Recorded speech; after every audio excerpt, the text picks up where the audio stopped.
The Survivor Specialists are back, and it is our final digging deeper of the season. Survivor 46 is in the books.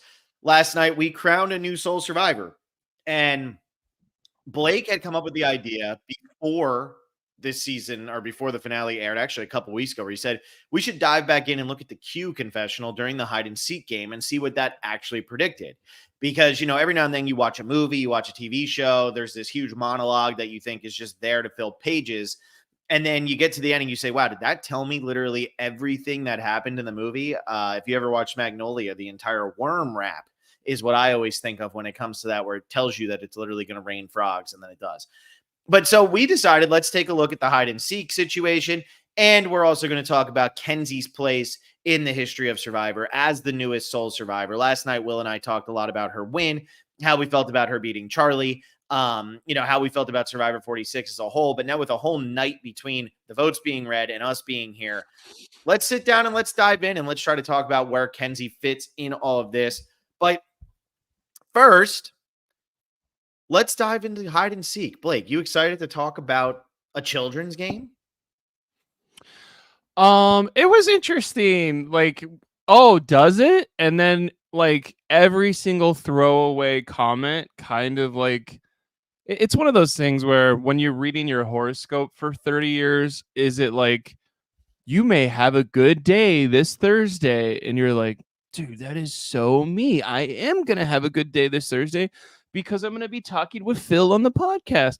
Wow. But then, like, is it generic enough where, oh, anything we say could be turned around and doing this? That is what I just meant by saying that.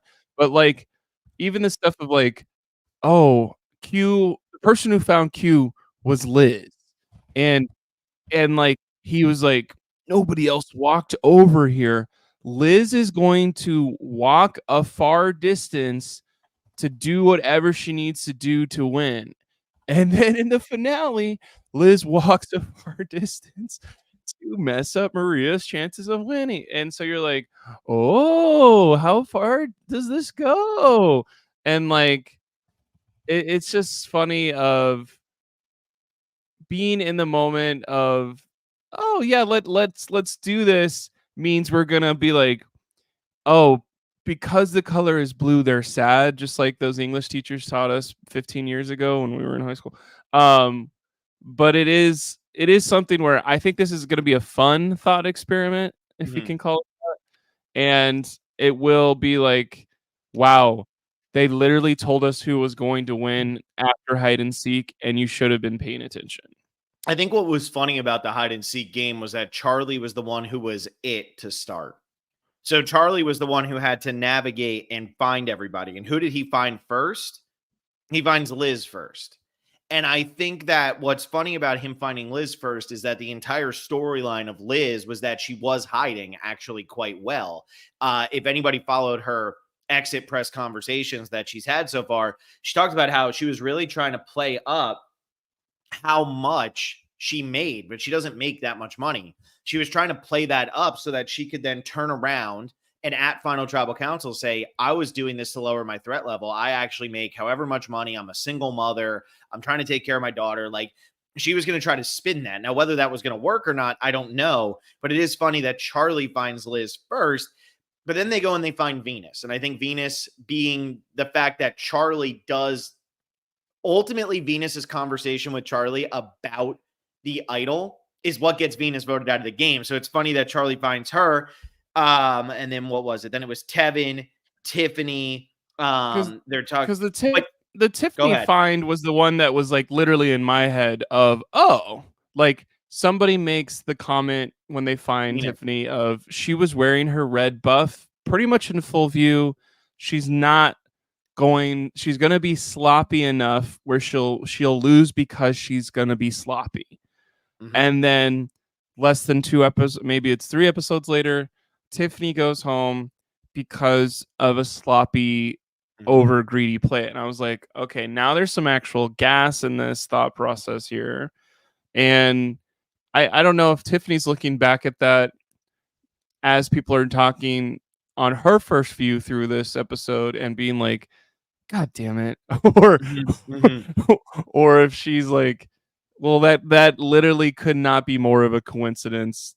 Literally, how I hide and seek. Like, But it does I almost feel scripted with the Tiffany one, right? Because for her to say, for Venus to say she's a little sloppy and she's going to make a mistake, and then a couple episodes later she gets sloppy and makes a mistake, it almost feels like it's being set up. And maybe that's why the editors did want to focus so much on this hide and seek game.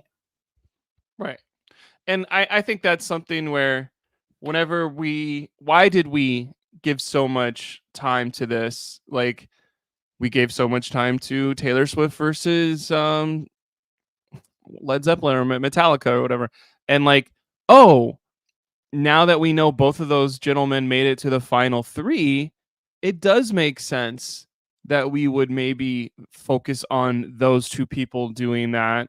And like, I don't think you can say, well, that was foreshadowing of Charlie's going to have more songs than Ben does and ultimately beats him.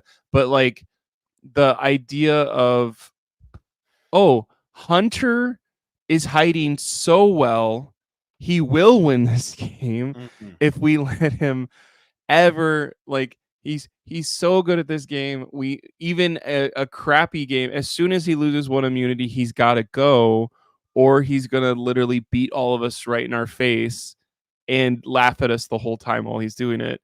Is like, Well, I don't and know. what's funny, so here's my favorite part about the Hunter part, and this really stood out to me. Look, and this is literally like we're diving into English class in college right now, but we're really talking about an episode of reality television.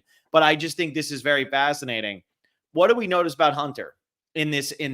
He hid so well nobody could find him. Okay. What is that kind of like? The idol that he didn't tell anybody about. When do they find him?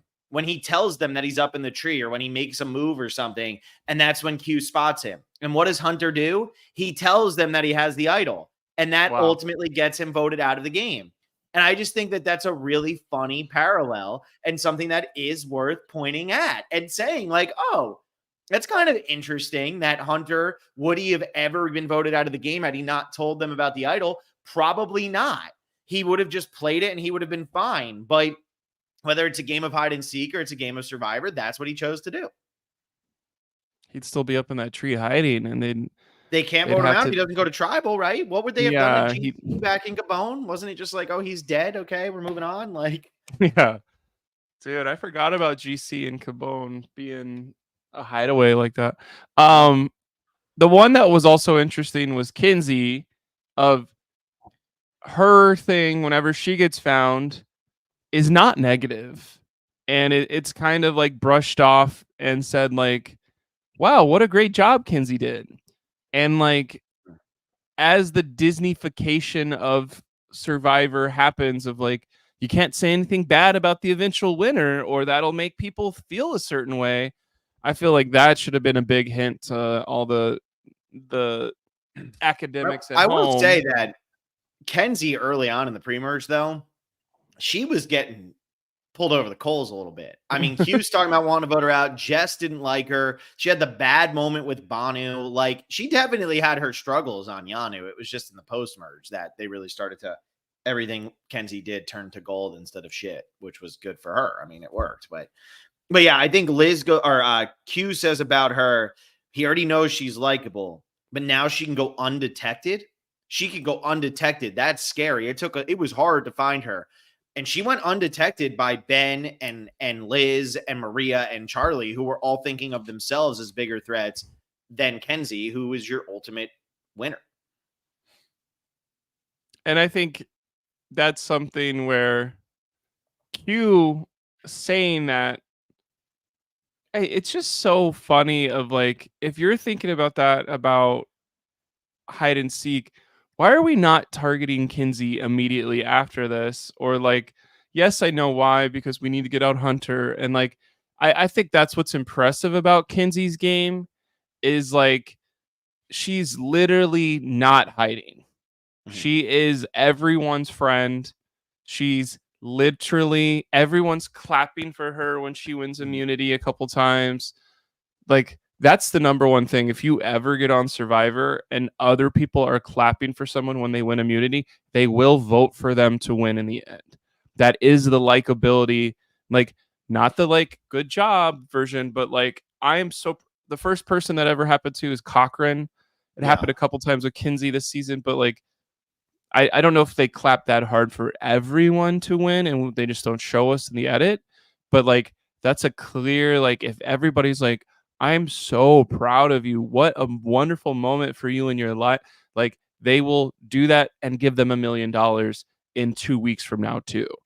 And Yeah. like that's something I would tell people like get rid of these people.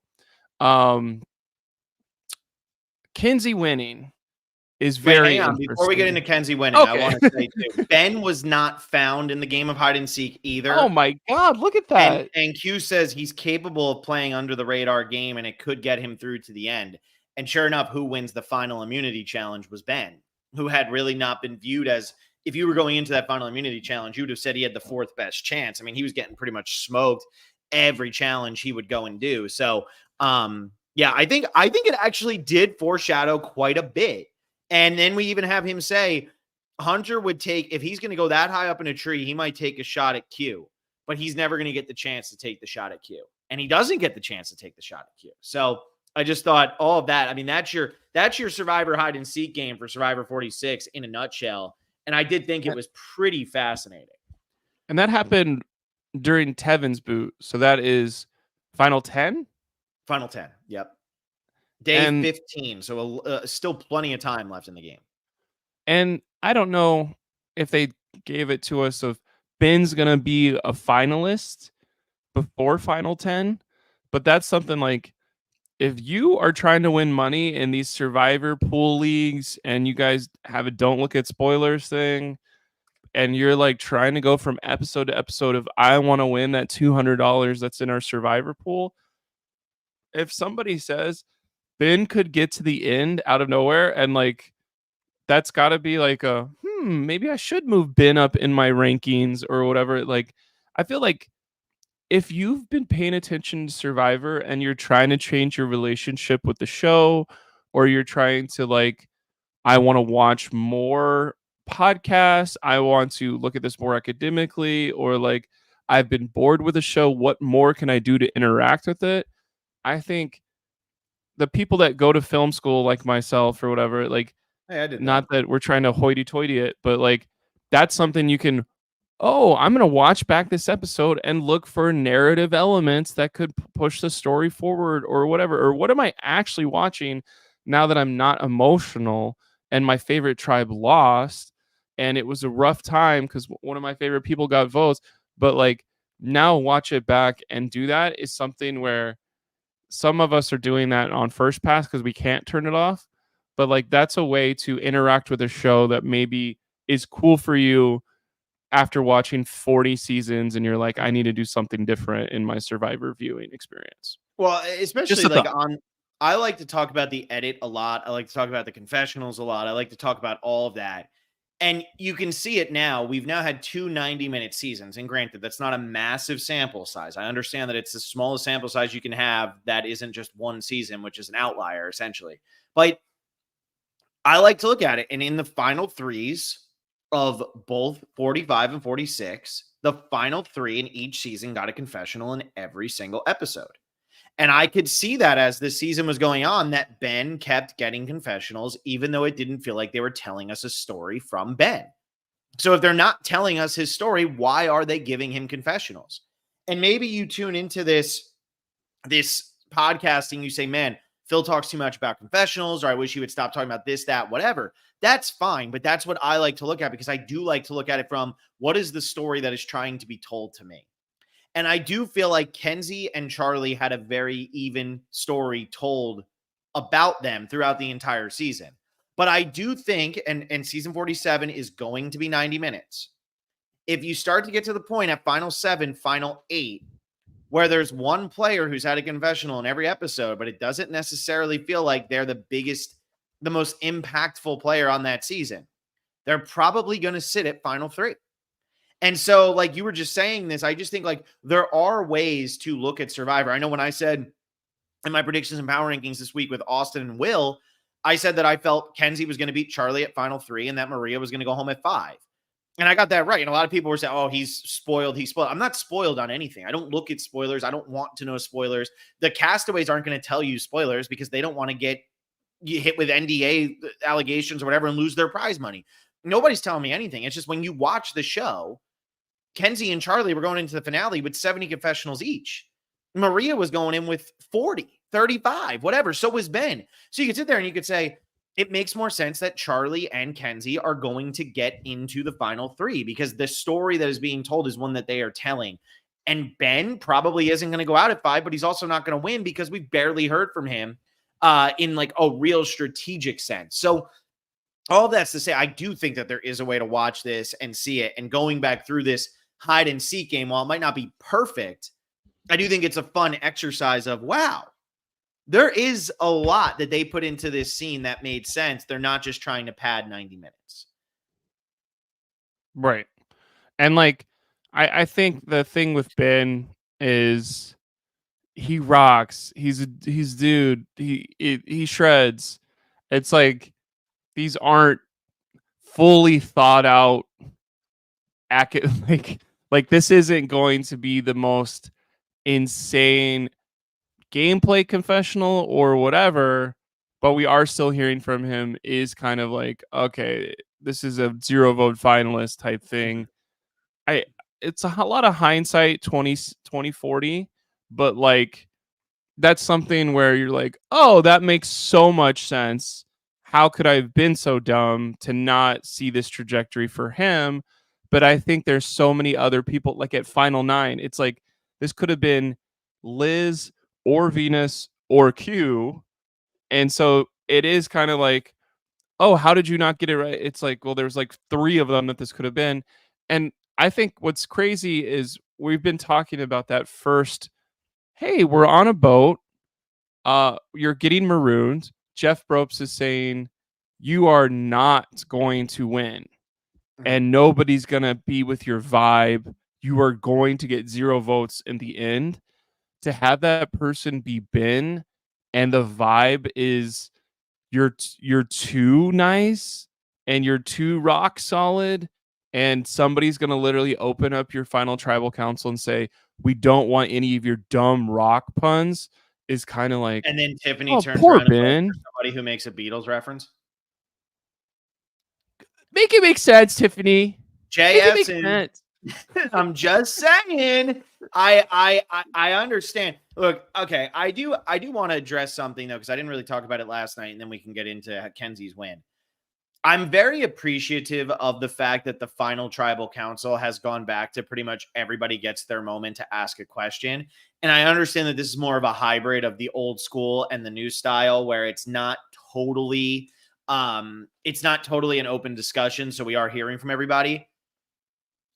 I felt like Tiffany got to grandstand a little too much. And like Tiffany versus Q having an argument, I don't give a shit because neither one of them is going to win the $1 million. And I understand that, they're trying to get to the bottom of everything that's going on. But I feel like Tiffany probably did more work for Kenzie than Kenzie even did for her. I thought the whole 30-second shtick from Soda and Tiffany was very cringeworthy. I thought it was like really stupid. It's like, why? Like, why are you cutting it at 30? Also, I counted a little bit 34, I think, for Kenzie, and I think I counted to 28 for Charlie. So I'm just saying it was a little bit much for me. And I understand, like, good, if that's within the rules, same thing as with Liz going back to pick up her challenge piece. If it's within the rules, do what you got to do. I'm just more saying I don't necessarily think that that's how I want every final tribal council to be, even if I don't necessarily think that that would have changed the outcome of the season. Watching that final tribal council, to me, it's like, why are you telling people 30 seconds only? Yeah, I hated that. I absolutely hated that. Like, are any of these 3 people long-winded? Time. Has that been a thing? No, Blake, that's time. You're done. Stop. Like, that's so stupid. Like, imagine if that's how I did this podcast the entire time, where you spoke for 15 seconds. Like, all right, you're done. Bye. But like, you're mid-thought. Ben was mid-thought, probably about to get to the point. And it's like, oh, we're stopping you. Also, like, here's my whole thing. Tiffany's voting for Kenzie. And look, I like Tiffany. So I'm not sitting here being a dick. And sorry, I did just interrupt you here, which is funny because now I'm doing this with time. But like, you're not getting Tiffany's vote unless you're Kenzie. So if you are Ben or you are Charlie, just talk through her. Who the hell cares? She can keep yelling time as much as she wants, and you can sit there and keep talking. What is she going to do? There's no rule that says, oh, well, Tiffany said 30 seconds, so I must abide. Jeff's not going to be like, Charlie, you heard her. She said 30 seconds. You need to shut up. Just keep talking. You're not getting her vote anyway, so try to finish your point and finish your thought. But Jeff even did the opposite of like, I really like that, Tiffany. That 30 seconds, pretty great. How about 30 seconds to wrap up your game? But Jeff also did not care about an actual 30 seconds. Oh Jeff wasn't going to cut anybody off after 30 seconds. Like, I think that's the thing where when we're watching this for whole posterity of this was an A season going into the finale. Does the finale make it better or worse? Who's going to say? But when you get on Survivor and you're on that beach, make sure your ally is Tiffany. Yeah. Make sure your ally is not Maria.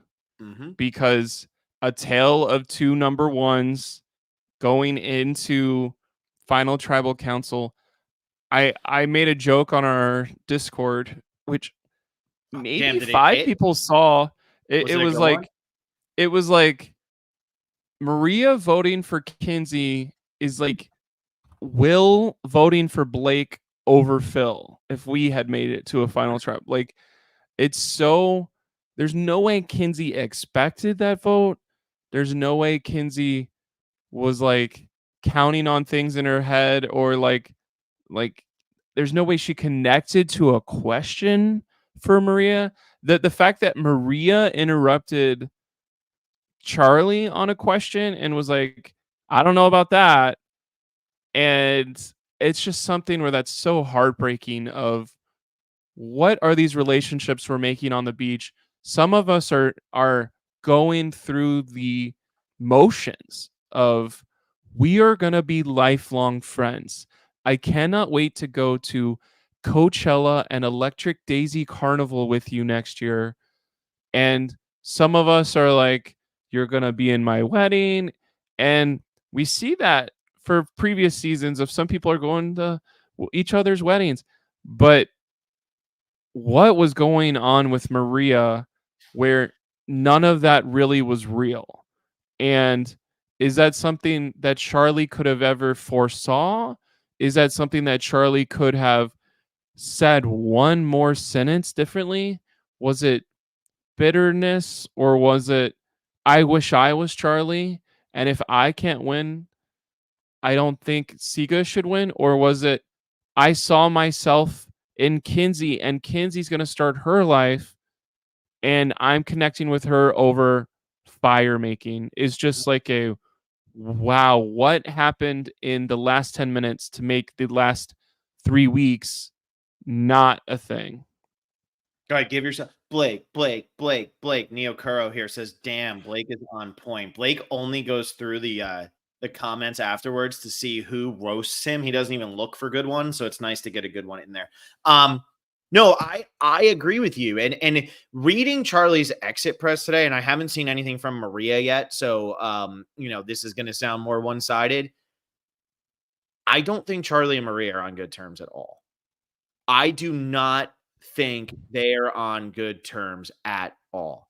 Charlie's exit press with Dalton Ross, and I'm just going to read a quick part from it. I won't read the whole thing like I did to you beforehand, Blake, but I just feel like this is important. He thought he was getting her vote. He 100% thought it was happening.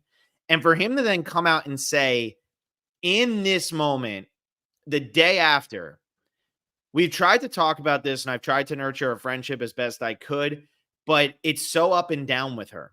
Weeks after the game, she called me and told me she regretted her vote for Kenzie. Then she came to visit Boston one time and was saying, oh, I can't have any regrets, so I don't regret it anymore. This is from Dalton Ross' interview with Entertainment Weekly.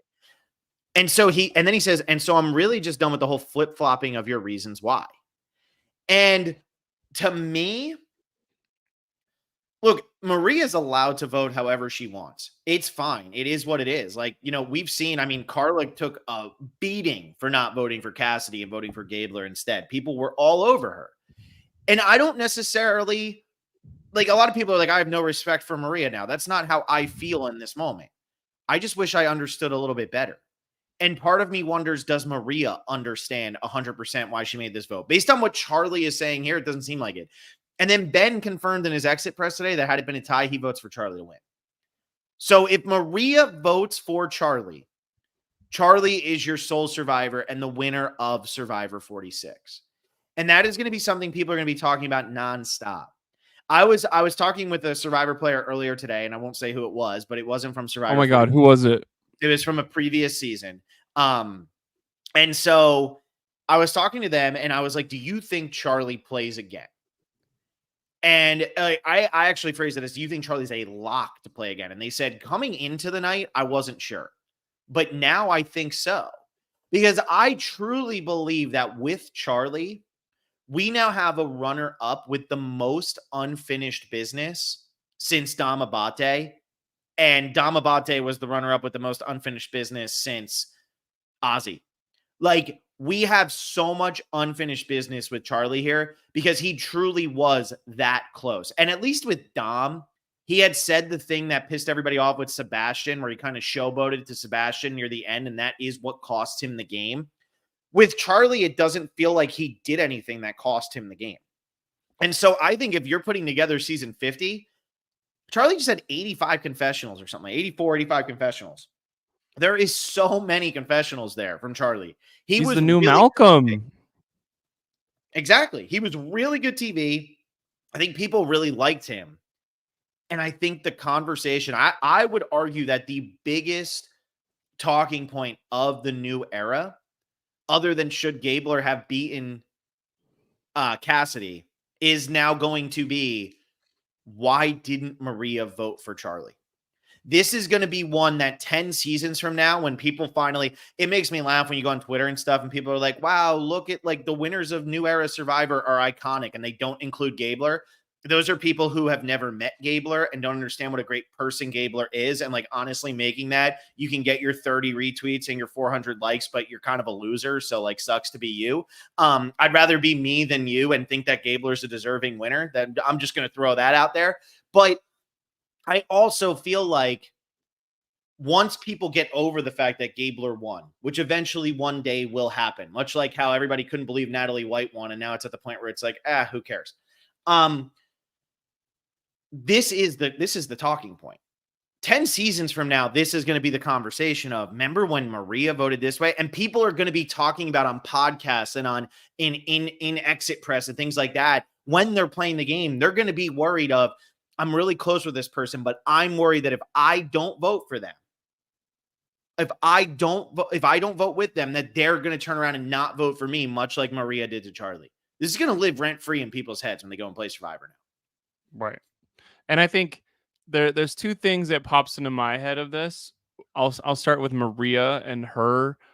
Like, Maria is an amazing player of this game. Do you say up into the finale, or do you say up and through? I think through. I think she played a great game the whole time.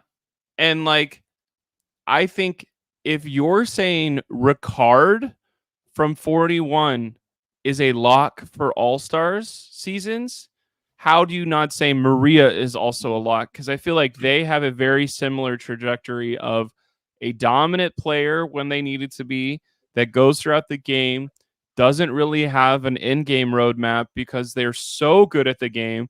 Everyone knows how good they are at the game, and get eliminated, but kind of have a kind, not an ego, I don't want to say that, but like have a high value for their own game, and maybe being a little bit angry towards others or putting themselves on Mount Rushmore even when they get 5th place. But like, it's something where if you're saying Ricard needs to be on another season, and you're also saying Maria could never be on All Stars, like this, she is one of, I know there's so many good personalities, and we're saying Maria maybe didn't have as much personality as these other people, but this decision, I don't think she did it to get on an All-Star season, But if this is the one main talking point 10 years from now, it's like this is what people are going to remember. And like, why did Maria never come back for All Stars?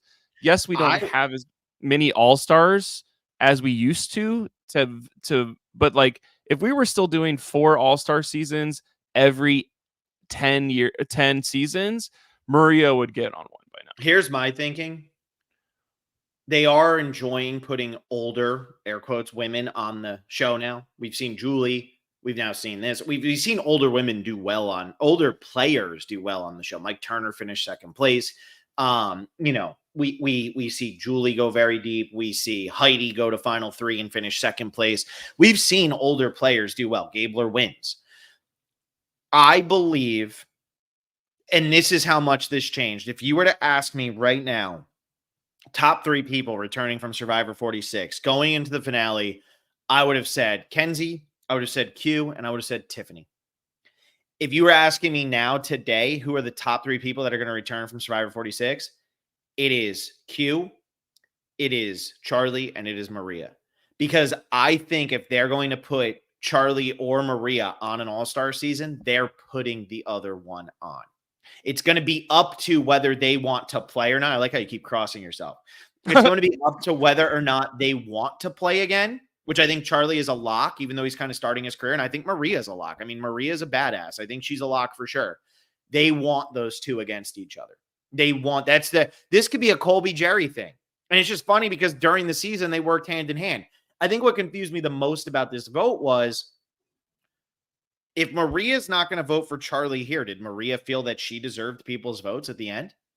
They played lockstep the entire game. Of course. And the thing is, the only move that they didn't make together was Charlie voting out Q. And that should be rewarded. So that's where I'm very confused. Like, Maria believes that she should have won the game, but if she played in lockstep with Charlie the entire time, why not vote for Charlie? I think what's crazy is we will never know. We will be talking about this when we talk about 46. There's going to be 5 talking points of every blah, blah, blah. But like, I think I appreciated Charlie's saying, we've been together this entire time. And as Maria was pulling back her hand to throw a punch at me, I had already stabbed her and she was completely drawing dead at 6. And I think that's something where everyone in the jury's like, oh crap, that makes sense, dude. Great job. And Maria had never really thought of it that way, probably. And instead of Maria being like, great job, dude, you're right, she was like, oh, you outthought me and made me look bad just now because of my personality or issues, or I don't want to say ego, but like, because of who I am as a person, your very well thought out statement that makes everyone else go, ooh, cool, makes me go, ooh, I don't know about that. And I can't really negatively affect you anymore. I don't remember if this happened before or not. She cut him off. I don't know if we can really trust the editing of a final tribal council. They probably jumble up all those questions anyway. Yeah. But I think maybe Maria was like, I did not like how you described that, or if that's truly what was in your head, great. How about this? I'll vote for Kenzie. And you're just like, God. Like, I think everyone's had a friend where you're like, oh, I spent a bunch of money on their birthday present, or I'm going to get the Airbnb, just pay me back. And somebody goes, well, you were going to stay in here too. Like, why would I pay you back? Like, what? And then you're like, is my friend not really my friend? And I think this is just the first Survivor feeling like this in a while, because over 24 days, does this happen in a 39-day season? If they've been together this much more days, if not to 24 versus 36 every time, 26 versus 39 every time, but like, maybe their bond wasn't as strong as some of these lockstep final 2 we're going to the end people that we've seen over the last 20 years of Survivor. Maybe that's what messed up Charlie. And I think if Charlie said that Maria, when they hugged at the end, said to him, get to final 3 and you have my vote. That's insane. And like I think we saw that too. Like there the I was doing spoilers of last night of I'm watching on East Coast to see the votes come in on Wikipedia. And when Maria said Charlie, I was like, God damn it, you can never trust Wikipedia. This is so Yeah, yeah, yeah. annoying. Because it was so unfathomable. And like then it was no, it's true. And I was watching last night on West Coast time, being like, what did Charlie do wrong to lose her vote at the end? We're gonna be talking about this for years. And then it was nothing. And like I think what's sorry for the Charlie fans, but when Ben wins Final Four immunity, that was probably the worst case scenario for Charlie. Oh yeah. And like unfathomable for Charlie to plan for that. But like Charlie probably needed to be put into a fire scenario and win his way through against Kenzie. And if Ben was never going to put both of them in and he couldn't ask for that, like beating Liz is pointless for him because he wants to face Liz in the end.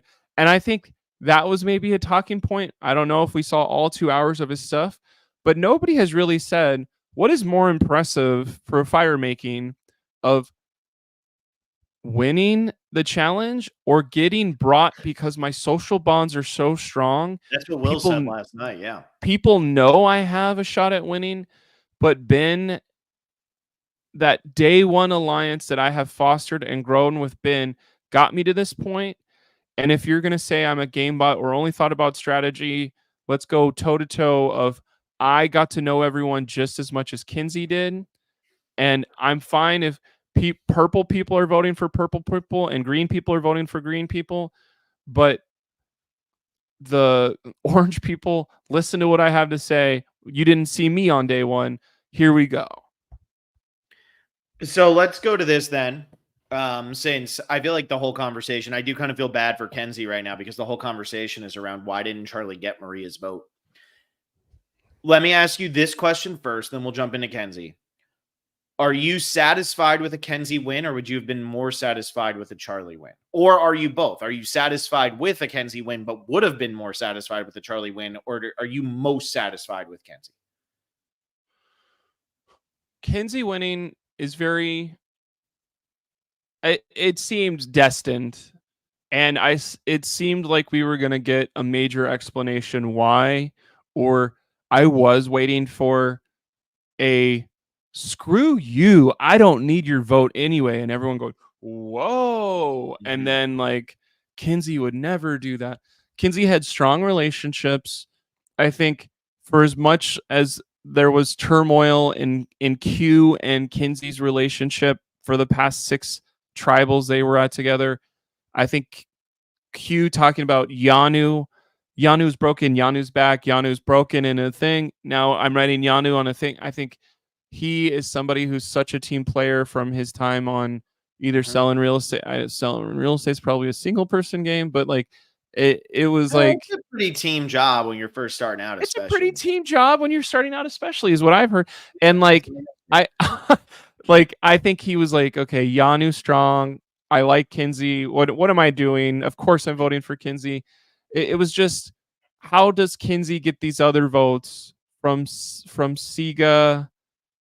How does like it's like even now you're like who voted for Kenzie and who voted for Charlie? And Kenzie has 5. And I am trying to think like, oh, who did vote for Kenzie? She Oh, got Tevin. so let's Tevin voted talk for about Kenzie. And you're like, what? what? Yeah, let's talk about that real quick. First, I want to address this comment right here.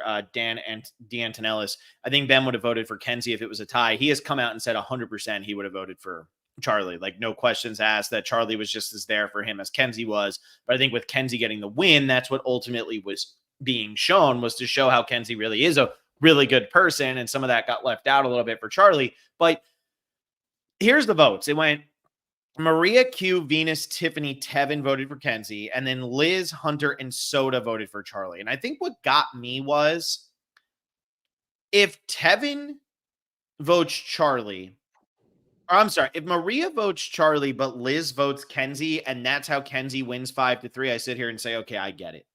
Got it. Whatever. Like, Charlie wasn't able to get Liz. He wasn't able to get the Namis. He wasn't able to get Tevin, which we didn't really know where Tevin's brain was at, but he wasn't able to get Tevin. Tiffany was always going to vote for Kenzie. Venus was always going to vote for Kenzie. And you know what? Q said his whole reasoning was based on the answer to the question he asked. So that's what he ended up doing. Okay, fine. Sure. I would have got that. But I think with the Maria vote being there is what's leaving this sour taste in so many people's mouths of she votes this way. We don't really understand it. And it is the deciding vote because it would have made it 4-4. And Ben has said he would have voted for Charlie. My take from this, though, is I don't even necessarily think Charlie played a better game than Kenzie. And I don't know if that's the narrative that a lot of people are trying to push right now, is that Maria screwed this up and that Ben was, or that Charlie was the better player and should be the sole survivor. There are so many scenarios coming out of that final tribal that are 5-3s, Kenzie wins, where we all just sit there and go, okay, great. Like, here's how Kenzie did it. I think it's just because he didn't get Maria's vote, and had he gotten it, he would have been the winner. That's causing more of this. But I think Kenzie, and I hate ranking winners, so I'll preface with that.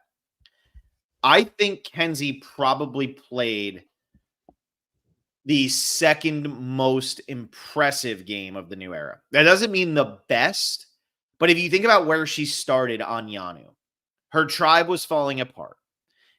You had all these circumstances going around. She had to learn really early how to play the game. Then she had to jump in and play socially. She had her really tight girl in Tiff, but she wasn't super tight with Q. And she had to navigate this game and keep her threat level low while a bunch of chaos was going on around her. I mean, she's walking through a minefield while people are blowing up next to her. I mean, it was insane. It was just, she was able to escape everything. And to play from the bottom, the middle, the top, she was all over the place. The way she adjusted after the Tiffany boot, I think was incredibly impressive.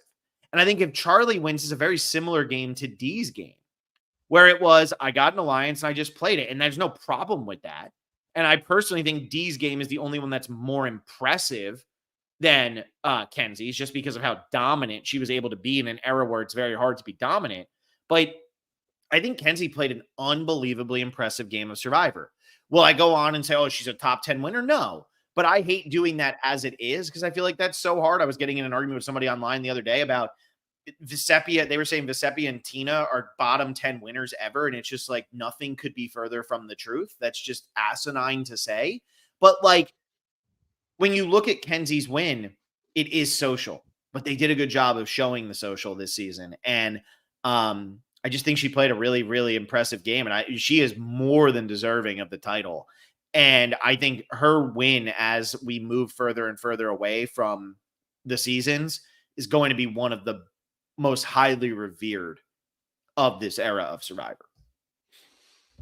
I think somebody that I would be like, oh, this person reminds me of this is like Tommy's win of like they're just people that are, how is this person still here? Like they're good at everything, but oh, there's somebody else who's like distracting you because like I think it was so interesting of Maria won 3 immunities and was about to break the record. Charlie won 2 or 3 immunities. Kenzie won 2 or 3 immunities. So it wasn't like, oh, being good at immunities was going to get her in trouble or whatever. But like Tommy and her and some other people are so good at everything that they don't have a clear weakness where if I know this is going to sound stupid, but if Kenzie had like, oh, I don't get the water, you get the water. Mm-hmm. And there was a clear being like, how did Kenzie make you feel every time she didn't go get the water herself? I knew that and exploited that at Final Tribal Count. Like when there's somebody who's good at everything, who's also likable, it's like you need to have that one, like, but remember, like, I was so confused whenever it was like, we voted out Tiffany without Kenzie knowing, even though she gave us the plan. Mm-hmm. I don't know if either Maria or Tiffany would have stood up and been like, that's not true. But like, how was that not like, Kenzie, you could have gone home if Tiffany played her idol Ben had you gone, whether Ben's pizza drunk or not, you're one idle play from your number one ally away from a revote where we're voting between Kenzie, who's a threat, or Q, who we all know who voted for Q or not. Like, Yeah. There was no clear, here's a weakness for Kenzie that was articulated to the 8 people that were voting. And that's something where I'm like, you got to do that or you're going to Yeah. lose. Yeah, absolutely. I do think what's interesting too, to go back to Maria saying I'm a competitor and I saw the fire in her eyes and whatever. Maria's whole point of the Tiffany blindside was to not have Kenzie be involved because she didn't want Kenzie to get credit for it. So Kenzie's not involved in that move, but Charlie is. Another thing that you would think would notch in Charlie's favor in those circumstances. So yeah, that type of stuff, I could harp on it all day. I mean, it's not hard to harp on, but talking about what you're talking about right now, I do believe that Charlie did make some errors by not trying to go a little bit harder at Kenzie. And maybe we just didn't see it in the edit.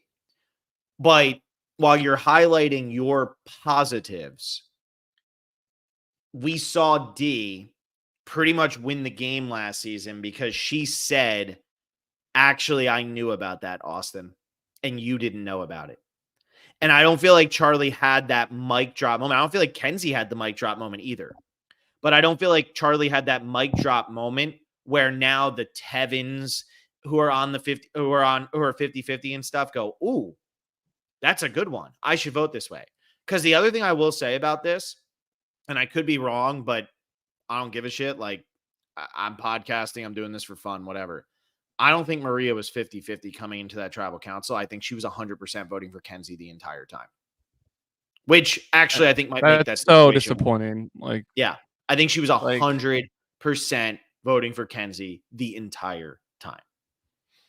I don't know if Maria goes to therapy, but I would say her therapist is going to be the only person that would know why she voted for Kenzie.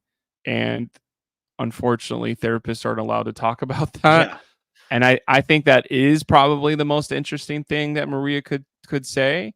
But maybe there's not a way for Maria to articulate that, whether it's on the show or in front of Dalton P. Ross or on Jeff's podcast next year. Right? Yeah, it's just too wishy-washy. And like, I do wonder how Maria, because obviously we've seen like in the past where certain players are like, I'm done with Survivor. Screw you. I don't care.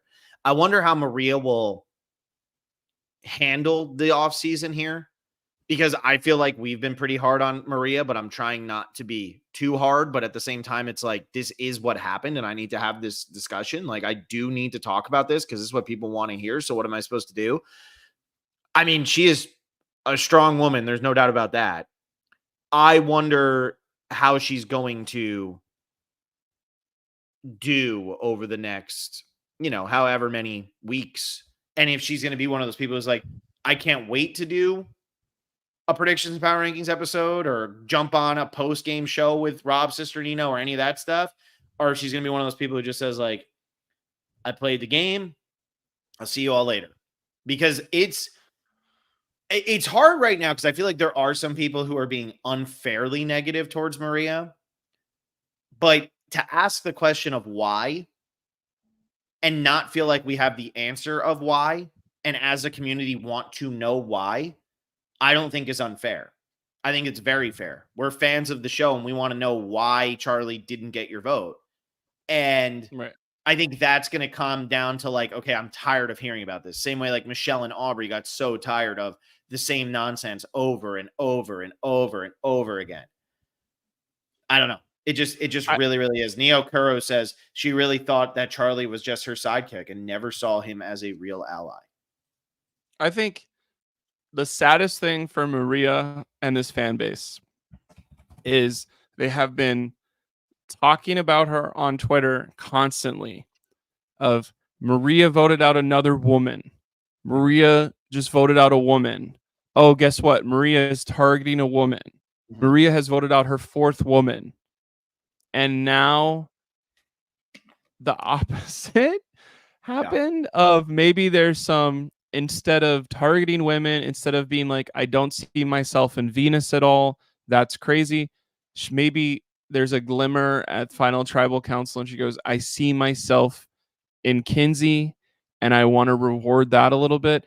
The ultimate act of women empowerment, and like all of my voting out women could be absolved by this action.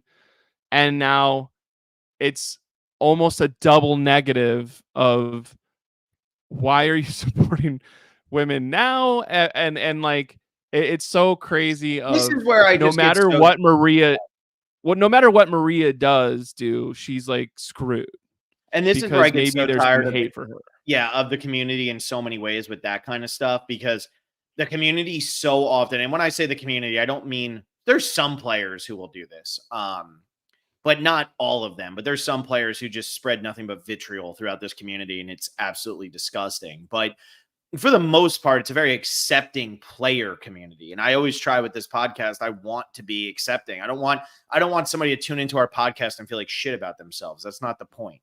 I want to just have fun and talk about this. But I do get aggravated when you see, again, the same people who are posting, look at the 5 winners of New Era. Ha ha ha. I'm so clever, patting myself on the back in my mom's basement. While they're doing that, they're also the ones who are saying Maria's a sexist. Hunter's a racist. Hunter's a sexist. Like, these are the same people who are saying all that. And JD said it on our podcast when we did the predictions pairings with him. He said the community a lot will overuse the words racist and sexist and all of that so that it loses meaning when it's actually valid to be used. And a lot of people were calling Maria sexist against women throughout this season, which I don't think anything could be further from the truth. But if you go out there and you play the game and you don't think, hey, I'm going to win, like, I'm not going to get this person's vote, or I can't beat this person, or I'd rather work with the men, to play the game the way you want to play it. Look, I'll be honest, I don't think Venus was going to vote for a man in any scenario at the Final Tribal Council. I think that's just a fact. I think she was going to vote for a woman because that is who Venus is. Like, that is what her criteria is, and she'd rather see somebody like her win the game, and that's fine. But if I go out and I play the game with Venus, you better believe I'm going to try to vote Venus out before the merge, because I don't want Venus to be a jury vote for somebody that's not me. And that should be perfectly fine. And I just think that it gets so overblown. And I do feel for Maria on that standpoint. And again, like going back to when Venus earlier this season made the misogynist remarks. Well, Tevin just voted for Kenzie to win. And Q just voted for Kenzie to win.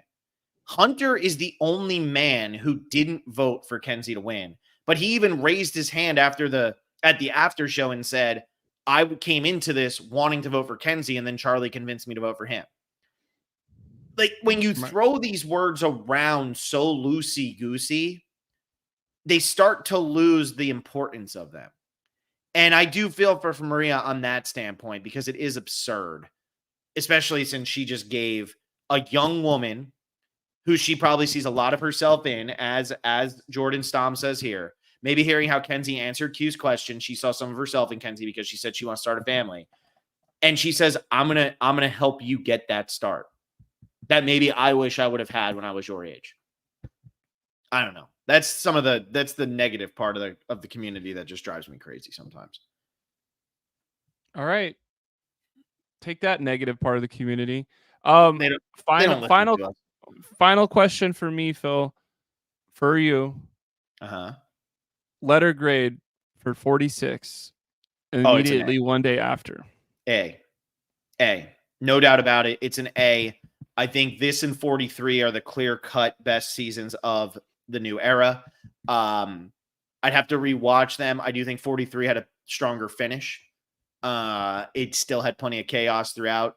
The run that this season went on of the 6 episodes in a row post-merge was absolutely incredible. Pretty much from the gem boot on, it was really great. The Mariah episode kind of was what it was because she wasn't that unpredictable of a boot. But this was great. I love the cast. I really love the cast. And I know a lot of people will say, oh, every cast is good. Every cast is good, but I think there was something special about the Survivor 46 cast, truly. These are players we're going to be talking about for a long time, and we're not going to be struggling to say, what did that person do again? Wait, what was their big move? What was this? I think the Survivor 46 cast is a special cast, and I think they're dislike for each other in the real world after the show kind of like Makes elevates sense. that. It Yeah. helps.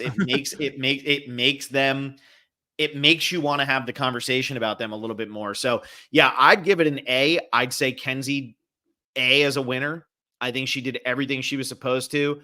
I think she's the closest thing to Michelle will probably ever have. And you all know how I feel about Michelle. So I don't need to go on another hour long, you know, whatever about that. Honestly, go on for an hour. I will see you in an hour and come back.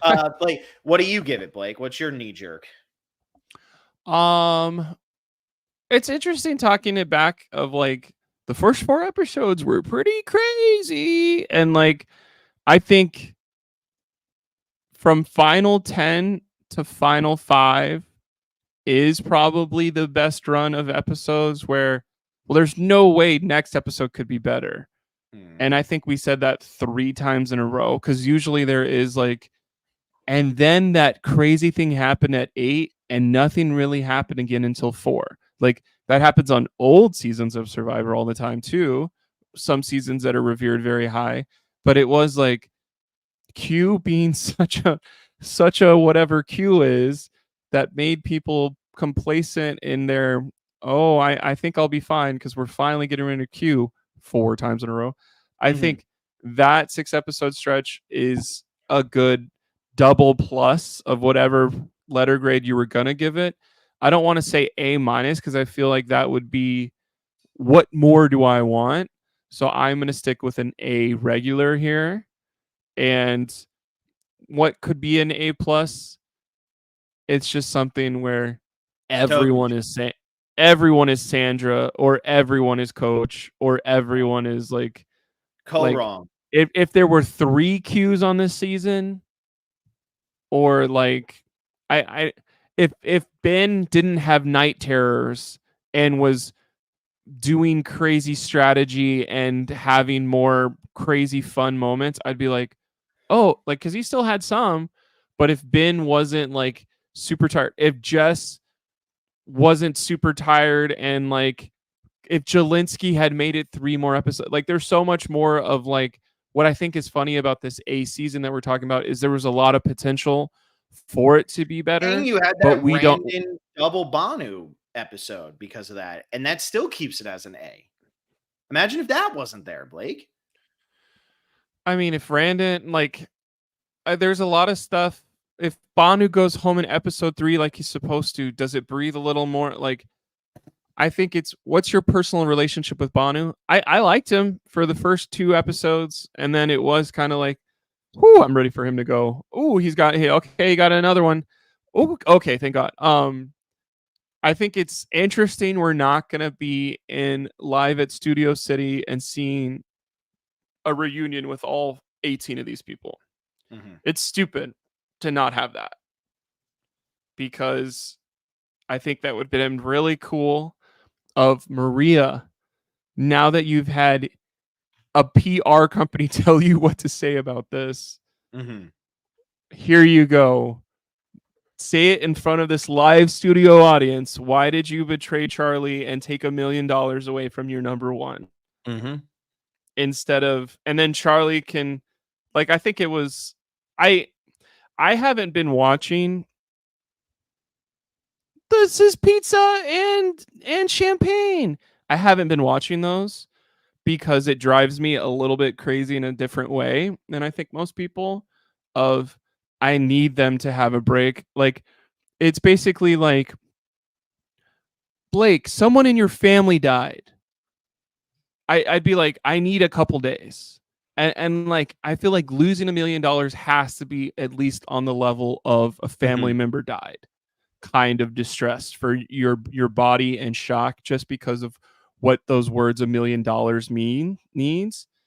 And it's just something where, let Charlie eat a cheeseburger and take a day's worth of sleep and then do this. Or why are we not back in Studio City yet? Yeah, it's annoying, man. And the thing is, like Charlie said in his exit press, I hated that. And Owen said he hated that. And Jake said he hated that. And like Austin probably hated it the least, but I think Austin, like after getting to talk to Austin loves Austin last week, everything. Yeah. yeah, after getting to talk to Austin last week, he's just like a guy who seems like he can spin a positive out of anything. So good for him. I wish I had that in me. Right. But I mean, D was people are kissing tired of him. Of course he was like, whatever. Like, I'm gonna be yeah, dating the person who won $1 million. It's still kind of cool. yeah. No, it's really annoying. And I hope that they change that. And maybe for season 47, we will get that. I mean, watching this finale, and then we will wrap this up because now all of a sudden it's almost as long as our recap was. But Let's watching the go. finale last night, what I saw was they pretty much tried to run a live reunion without having the live reunion. Jeff comes out and talks to the audience at the beginning, even though it's not the audience. He's talking to us. He's not talking to a live studio audience. They're showing montages throughout, much like they used to when it was actually being played in Studio City. They were trying to do that. And you also saw them doing this with the jury format. And it seems like they realize what the fans aren't liking and they're trying to make the changes and see if they can slowly make the changes. And I think that eventually they're just going to make the change. I think it's just going to finally happen. And I think we're going to get them back. If it's not for 47 and 48, you better believe 49 and 50, they will have a live audience. You better believe that in season 50, that monumental. Start booking your flights to LA now because it is going to be hard to get tickets to anything. So that's coming. And it's going to be bad. You know what wasn't an A or an A minus? D's commercial for the next. Oh, dude, I love Quiet that. Place. D just did You need to ad. survive. Dude, he just did an ad for A Quiet Place day one. That is the most insane thing. I don't care what silly the ad might have been. The winner of Survivor 45 just did an ad for A Quiet Place. That's massive. Not just for the show. Good for D, dude. You're out of here. Blake's done. He's off the show. Go talk about Big what Brother movie? now. What movie does Kenzie advertise in November? I hope it's a Oscar bait 4, one. baby. Oscar bait where it's like Daniel Day-Lewis can act. I'm telling you, man, it's gonna be Barbershop 4. It's just gonna be like her cutting what's his Ice Cube's hair. It's coming. Get ready. Dude. No, man. With Yam Yam. Look, I get what you're saying, but think about how crazy it is that they ran that ad, that they put that ad together. D, they might be prepping D to take over for Mr. Jeffrey here. Well, I hope she spends a lot of time doing improv and stand-up classes to get some of that woodenness out, but it's wow. all right. I like how you just sit here and take shots. What if D owes you nothing, buddy. D owes you nothing. I like D. I like D. I like D. I like D. No, We can help her get more natural. We can do that.